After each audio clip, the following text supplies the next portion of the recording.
কালেকশ্যনে চাবলৈ নিবৰ বাবে এইখনো ৰেড পাৰি চেমিনি ছিংগল চাদৰ হ'ব। গেৰটো খুবেই ধুনীয়াকৈ কৰি দিয়া হৈছে। এইটো হ'ব গেৰটো, ভাল লাগিলে স্ক্ৰীনশ্বট লৈ থ'ব পাৰে।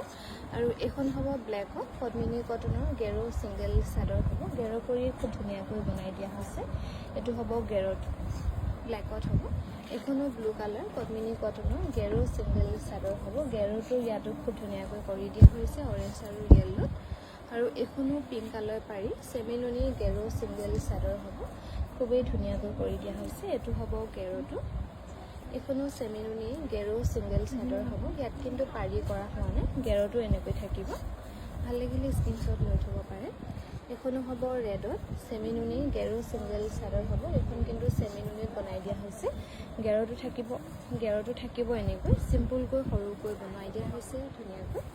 আৰু এইখনো পিংক কালাৰ পাৰি হ'ব চেমিনুনি গেৰো ছিংগল চাদৰ। ইয়াতো গেৰটো খুব মৰম লগাকৈ কৰি দিয়া হৈছে পিংক আৰু অৰেঞ্জত, গ্ৰীণত। এইখনো ৰেডত হ'ব চেমিনুনি গেৰো ছিংগল চাদৰ। এইখনো গেৰোটো খুব মৰম লগাকৈ কৰি দিয়া হৈছে। ভাল লাগিলে স্ক্ৰীনশ্বট লৈ থ'ব পাৰে। আৰু আমাক যোগাযোগ কৰিব পাৰিব 9678284538 নম্বৰত। এইখনো পিংক কালাৰ পাৰি হ'ব চেমিনুনি গেৰো ছিংগল চাদৰ।